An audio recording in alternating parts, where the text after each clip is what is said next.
ini datang-datang, boyo-boyin minum, nggak kenalan dulu, mukanya Crazy ceria Rich. banget. Bentar nih, Mbak Mika ini teman saya nih, Mamat nih mukanya ceria gini, biasanya hubungannya sama duit nih. Pasti dong. Apa kamu? Ini baru terima gaji dari kakak kan. Iya, Terima benar juga. gaji. Terus Termasuk potongannya kan ya? Hah? Potongan setiap hari kamu nggak pakai masker saat kerja. Ya kan yang bos juga gak pakai masker. Ini kan lagi ngobrol. Ya maksudnya duit lagi banyak nih, lagi dikasih sama Ya. gaji Kanitia, terus juga Terus? adalah bisnis-bisnis kecil-kecilan lah. Oh iya, Iya, jual Legal kopi kan? kakak ini di luar. baru ditanya legal apa ilegal? Ini gawat nih kalau Legal, aman. Dupan. Pokoknya dana saya tuh sekarang sekitar 1 M. Wah, luar Terus biasa. M ini miliar atau per meter kasur? Miliar kan? Mana? M-nya beda. Iya. Satu mana? Jangan-jangan per meter kasur karena Mamat nih Iya, katanya saya percayanya nabung di bawah bantal. Kasur ya. Saya tuh bingung mau nabung atau mau investasi itu. Oh, sombong. Iya, Ya, mau lagi apa ya? Saya masih berpikir kayaknya tanah atau emas aja gitu. tanah atau emas atau gitu. emas yang lama-lama, yang lawas-lawas, yang ibuku, bapakku juga Iya. investasinya begitu. Tapi berarti pengen Biar aman. investasi maksudnya gitu kan? Mau mulai investasi supaya uangnya nggak nguap gitu aja kan? Tapi kalau kakak mau join aku nggak jadi nih investasinya. Oh gitu.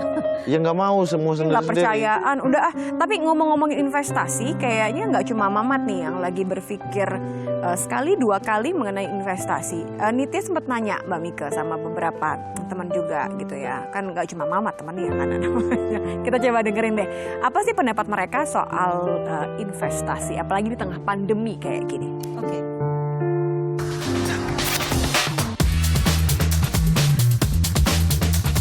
Kalau secara pribadi sih aku belum mau ya, karena ya belum mau aja sih.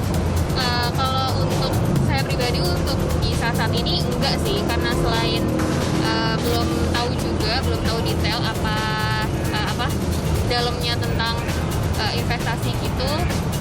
Terus ada banyak beberapa berita juga kan tentang investasi yang gagal, jadi untuk saat ini enggak dulu sih. Aku sih mau, tapi harus belajar dulu sih gimana sahamnya seperti apa. Antara nggak tahu atau emang karena kemakan berita atau omongan-omongan Tapi investasi yang gagal-gagal. Mengubah pikiranmu nggak Mat soal investasi? Ada ide lain. Saya dulu sama seperti 3 orang ini. Oh, oke. Nggak ya, mau karena belum tahu gitu. Padahal bukan karena nggak tahu. Tapi nggak ada duit yang mau diinvestasikan. Iya, itu benar. Tapi kan kadang-kadang ada juga Mbak, permasalahannya adalah saya khawatir di tengah pandemi kayak gini gitu kan, semua serba nggak pasti, banyak yang di PHK atau banyak yang dipotong gajinya. Gimana boro-boro saya mau investasi? Di setiap krisis itu selain ada kerugian pasti ada keuntungan. Jadi selalu ada muncul yang namanya peluang, opportunity. Sayang sekali jika kita tidak mulai berinvestasi atau tidak konsisten berinvestasi dalam kondisi apapun. Ya. Termasuk itu sangat lagi saya begini. sayangkan. Iya. Kemudian bahwa investasi itu harus punya duit dulu, ya. Harus punya duit itu maksudnya duit yang besar lah gitu jumlahnya. Walaupun kategori besar kecil ini mungkin relatif buat tiap orang gitu. Ya, itu juga sangat saya sayangkan sebab satu, investasi itu bisa kita laksanakan dan sebaiknya memang dilaksanakan dalam situasi apapun. Situasi kondisi ekonomi normal, krisis, pandemi. Yang namanya krisis ekonomi, nah kalau sekarang krisis ekonomi ini salah satu penyumbangnya adalah pandemi ya. Itu bukan cuma tahun 2020. Saya waktu tahun 98 sudah mengalami krisis finansial moneter Indonesia ya. Itu saham juga Dikatakan bukan hanya terparah saham ya. Iya, investasi juga jeblok waktu itu, tapi dia akan kembali naik. Kedua juga tahun 2008, ya itu ada krisis finansial global tahun 2010 ya, subprime mortgage di Amerika Serikat itu berdampak kepada seluruh dunia gitu. Ya, ekonomi Amerika Serikat juga mengalami penurunan tajam, tapi dia kembali lagi gitu. Nah sehingga intinya kalau kita beli suatu produk investasi di saat harga murah-murahnya padahal barang investasinya itu bagus. Bayangkan keuntungan 10 tahun lagi gitu. Kita akan menerima keuntungan yang cukup tinggi karena kita berani masuk di saat terjadi krisis itu. Namun ada tekniknya memang untuk bisa mengambil peluang keuntungan di saat krisis ekonomi. Nah, untuk bisa mengambil risiko tentunya harus punya pengetahuan yang cukup. Oke. Jadi nggak asal gambling gitu loh. Atau mungkin harus tahu apanya kali mudahnya untuk yang amatir-amatir ini enaknya diinvestasikan dalam bentuk apa? Kalau tadi Iya. Mamat ngomongin emas aja Kan deh udah. bingung nih punya uang tapi saya bingung mau Sombong. investasikan kemana gitu. Yang pilihan paling tepat untuk keadaan kayak sekarang itu investasi konvensional kah atau yang baru-baru nih gitu. Nah, intinya begini, ada teorinya namanya kalau dalam investasi itu jangan menaruh semua uang Anda dalam satu jenis investasi. Istilah kerennya diversifikasi. Oke. Jadi kalau kita taruh cuma dalam satu jenis investasi aja, kalau investasi itu turun, maka uang kita bisa turun semuanya. Tapi kalau kita sebar ke dalam berbagai jenis investasi dengan tingkat risiko yang berbeda-beda, maka kemungkinan kalau misalnya kita katakan aja nih, punya katakan 1 juta. 10% kita taruh di reksadana pasar uang, 10% ditaruh reksadana pasar saham, sisanya masuk emas misalnya. Waktu misalnya harganya 700.000 tuh ya. Iya. Nah, Sekarang lagi naik-naiknya nih ketika ya. saham turun, emas naik kan? Iya. Nah, Justru karena naik ini saya mau beli emas saja. Itu bijak nggak kalau lagi naik justru malah Nggak apa-apa, saya banyak uang. 1 M tadi loh, jangan lupa. Iya. Jadi kita lihat harga emas itu apakah dia bisa naik lagi, tidak ada jaminan sama sekali. Sekarang harganya kemarin itu sekitar 1 juta, sekarang kembali lagi kurang lebih 980.000 gitu. Oke. Apakah harganya bisa naik lagi? Bisa. Tapi bisakah turun? Bisa gitu. Nah, sehingga dengan demikian yang harus kita lakukan adalah kalau kita punya uang misalnya 1 M tadi, kita tidak semuanya kita taruh di dalam emas. Betul, ada yang ditaruh di properti. Kalau punyanya 1 M itu tadi kan jadi Jumlahnya lebih besar ya. nyebar-nyebarnya lebih enak tuh, bisa main properti gitu. Misalnya ya. juga investasikan ke persahabatan kita, nah itu bisa. Saya temennya kan. Ini siapa ya? Kita temennya kan. Ini siapa ya, Bu? Kayak jangan-jangan orang-orang tuh juga punya ada ini loh Mbak, mungkin Mamat lebih serak sama investasinya emas. Konvensional, Nah, iya. mungkin tipe-tipe investasinya akhirnya membuat orang agak nyaman. Sekarang dengan teknologi finansial, fintech ya, ada yang namanya peer-to-peer lending ya. Itu juga digemari mulai menarik perhatian. Saya kira bukan mulai menarik perhatian, sudah cukup banyak juga terutama generasi muda yang dia mulai coba-coba masuk ke peer-to-peer lending ini ya. Jadi kita meminjamkan uang kita langsung kepada seseorang yang dia membutuhkan pinjaman untuk mengelola usahanya. Istilahnya kayak misalnya gampangnya begini, saya misalnya punya usaha dan saya butuh pendanaan untuk bisa mengembangkan usaha saya.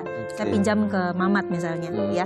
Saya pinjamkan Mamat untuk tentunya menginginkan keuntungan dong gitu. Nah, karena saya punya usaha, saya punya keuntungan itu bisa saya bagi dan pokok pinjamannya juga saya kembalikan. Nah, sekarang model seperti itu dikelola oleh sebuah istilahnya itu sebuah marketplace platform teknologi finansial. Jadi bukannya langsung saya dengan Mamat, tetapi melalui lembaga perantara ini gitu yang mengelola peer-to-peer lending itu. Jadi kalau Nitya sempat kemarin lempar, tanya ke beberapa warganet nih yang juga pengen investasi, ternyata dari hasilnya yang paling populer ini tetap, jadi ada juga yang jawab soal deposito juga masih percaya, tapi nilainya masih sedikit nih. Kayaknya yang paling tinggi itu ternyata adalah emas dan properti. Oke. Amika, jadi 54% bahkan yang bilang bahwa saya kayaknya investnya emas aja deh gitu.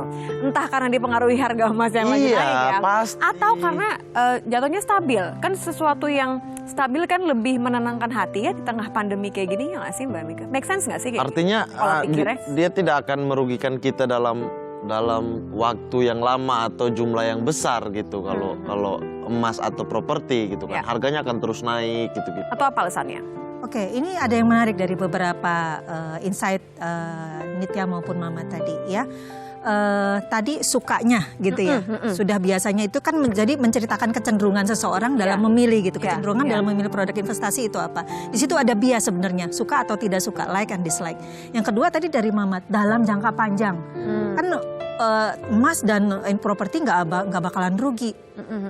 Tapi ada kata lain yang mengikuti tidak akan rugi tadi. Kalau jangka panjang.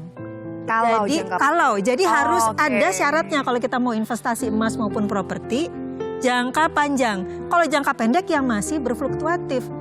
Kalau jangka pendek belum tentu kita beli properti ya hari ini, kemudian kita jual setahun lagi, belum tentu harganya udah naik loh. Iya. Dan kalau kita beli properti itu kita kepotong biaya pajak, Iya. terus kepotong biaya kalau ya macam-macam biaya biaya untuk perolehan properti tadi ya. Ngomongin biaya mukanya Mamat langsung gini, aduh banyak ternyata ya biayanya. Iya. 1 M aku kepotong habis banget nih, belum lagi resikonya. Terus keuntungan properti kita. Jadi kalau di atas 10 tahun emas dan properti memang akan memberikan keuntungan. Oke. Ya, asal disimpan jangka panjang. Nah, walaupun demikian, ada orang juga, ada sekelompok masyarakat yang ingin dapat untung jangka pendek. Jadi beli emas kemudian jual 2 minggu, sebulan lagi gitu. Karena kelihatan kok harganya Kayaknya terjadi lonjakan naik gitu. terus, Saya mau ikut ngebonceng gitu. Sehingga dia beli terus dia Mumpung. jual lagi mumpung. Oke. Nah, itu risikonya sangat tinggi. ngomong-ngomongin resiko, Nitya langsung teringat sama yang lagi ramai nih dibicarakan ya, investasi yang kemudian beresiko, bahkan ada beberapa yang sudah mengeluhkan soal apa ya dibilang kerugian ya kalau kayak gitu ya. Boleh nggak Mbak nanti kita ngomongin soal Boleh. resiko dan soal kerugian ini Nah, karena banyak Saya sekali. butuh nih yang resiko. Bahkan nanti mau coba telepon salah satu orang yang merasa merugi akibat investasinya ya. Termasuk ketika saya sekarang nih merasa merugi karena tidak dibawain minum sama Mamat. Mbak Mika juga nggak dibawain minum kan? Ya agak haus gitu. Aduh. Crazy Rich agak egois, sabar ya. Sabar ya. Crazy Saya Rich ambil agak dulu ya, egois. iya. Ya, saya juga nggak terlalu kenal perusahaan ini dan ini kayaknya beresiko. Mumpung lagi baik kondisinya, udahan aja. Ya, ya. Terus mereka bilang jangan Mbak, sayang soalnya nih masih mungkin naik lagi.